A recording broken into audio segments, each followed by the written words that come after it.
Assalamualaikum warahmatullahi wabarakatuh. Kami dari kelompok 11 izin mempresentasikan untuk hasil kerja kelompok kami, yaitu pembuatan alat pemotong bawang sederhana. Kelompok 11 terdiri dari Mas Randy Febrianto dengan NIM 520141918. Yang kedua saya sendiri, Davi Agya Mardika, NIM 52014192029. Dan yang terakhir ada Mbak Vina Ade Arviana dengan NIM 52014190401. Oke, kita langsung masuk ya. Slide selanjutnya. Nah, latar belakang. Latar belakang kami membuat alat pemotong bawang sederhana ini dikarenakan produksi dan konsumsi bawang di Indonesia yang cukup tinggi. Oleh karena itu diperlukan suatu cara penanganan maupun pengolahan pasca panen dari bawang tersebut ya. Untuk itu kami membuat alat pemotong bawang yang murah dengan kualitas tinggi.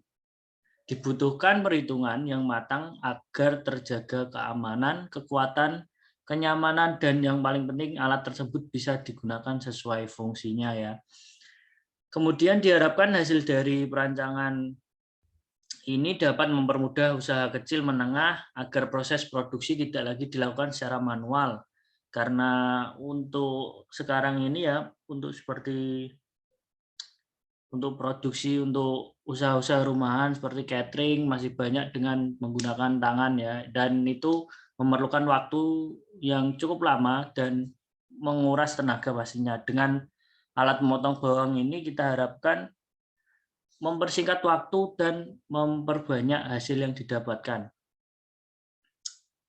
Kemudian dari permasalahan yang didapat di lapangan pada penelitian, ini dirancang alat memotong bawang sederhana. Beberapa kelebihannya, ya tadi sudah saya sebutkan, dapat mengatur tebal tipisnya hasil pemotongan bawang, kemudian menggunakan rangka yang terbuat dari bahan kayu dan ukuran yang lebih kecil sehingga rangka mesin dinilai lebih praktis. Sehingga nilai harga pembuatan jauh lebih terjangkau untuk dimiliki oleh usaha kecil menengah dengan industri skala rumah tangga. Lanjut. Kemudian di sini ada tujuan perancangan. Akan diteruskan untuk Mas Randy. Ya, terima kasih Mas Dafa atas waktu yang diberikan. Untuk tujuan perancangannya, itu mempermudah usaha kecil menengah agar proses produksi tidak lagi dilakukan secara manual untuk mencapai hasil yang lebih baik dari segi kualitas maupun kuantitas.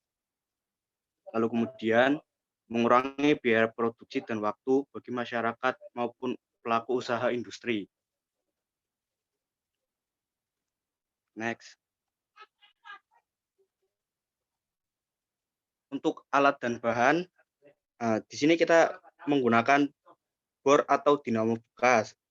Digunakan untuk alat pemutar mata pisau. Bor atau dinamo bekas ini kita gunakan untuk lebih lebih menekan biaya produksi agar lebih murah. Karena kan kalau misalkan memakai bor yang masih baru itu memang harga juga lumayan lebih mahal dari bor yang bekas. Gitu. Next.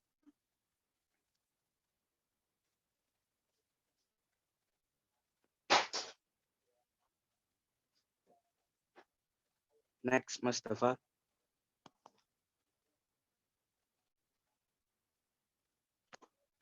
Lalu kemudian ada pipa paralon besar. Nah, pipa paralon besar itu kita gunakan untuk tempat memasukkan bawang merah. Di mana nanti bawang merah itu kita masukkan satu persatu atau mungkin beberapa bawang merah langsung dimasukkan ke dalam peralon tersebut. Lalu nanti peralon itu akan kita arahkan ke mata pisau untuk memotong bawang menjadi lebih tipis. Next.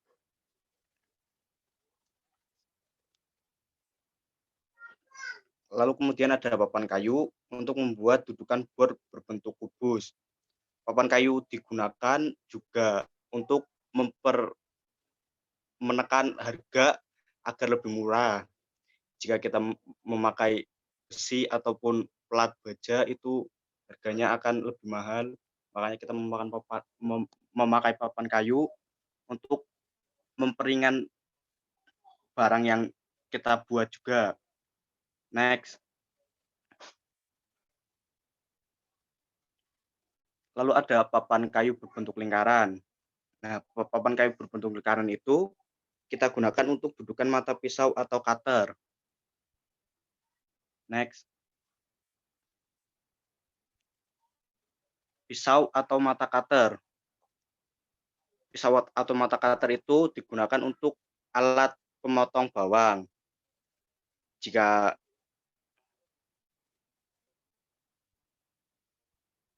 next. Nah, ini itu contoh dari bentuk perancangan benda yang sudah kita buat. Ini bentuknya seperti ini.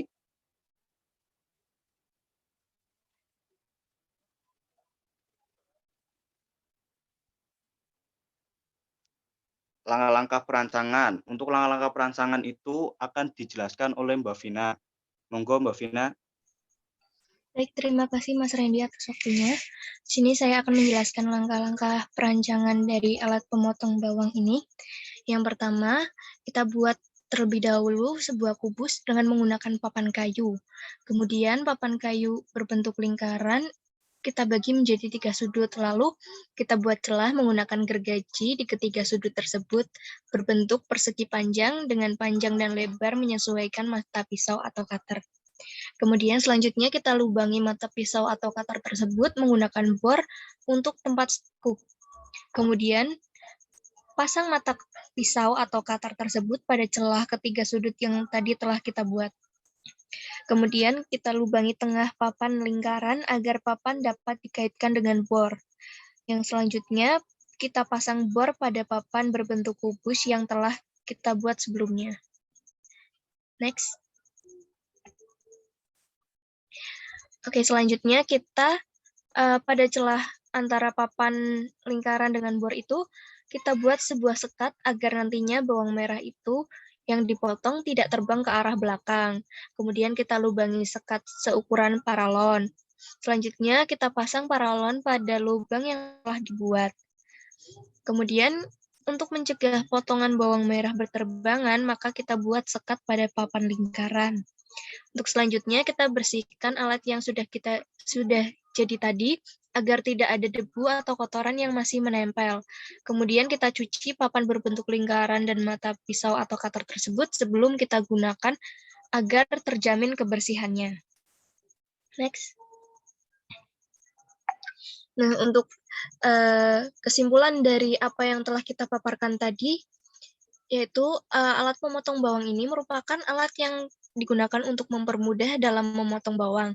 Alat pemotong bawang ini memiliki beberapa manfaat, seperti memanfaatkan mesin dan bahan-bahan sederhana di lingkungan untuk dijadikan alat berguna, kemudian mempermudah dalam pemotongan bawang untuk masyarakat maupun pelaku usaha, serta hasil yang diharapkan itu dapat sebagai referensi selanjutnya yang berkaitan dengan alat pemotong bawang menggunakan mesin sederhana. Nah, oleh karena itu, alat pemotong bawang sederhana ini perlu dibuat agar bisa meningkatkan mutu produksi serta meningkatkan efisiensi tenaga kerja manusia dalam memotong bawang. Sekian presentasi dari kami, saya kembalikan ke Mas Dava. Baik, terima kasih untuk Mas Randy dan Mbak Vina atas presentasinya. Mungkin cukup sekian dari kelompok kami tentang pembuatan alat pemotong bawang sederhana. Apabila ada kesalahan, kami mohon maaf yang sebesar-besarnya. Wassalamualaikum warahmatullahi wabarakatuh.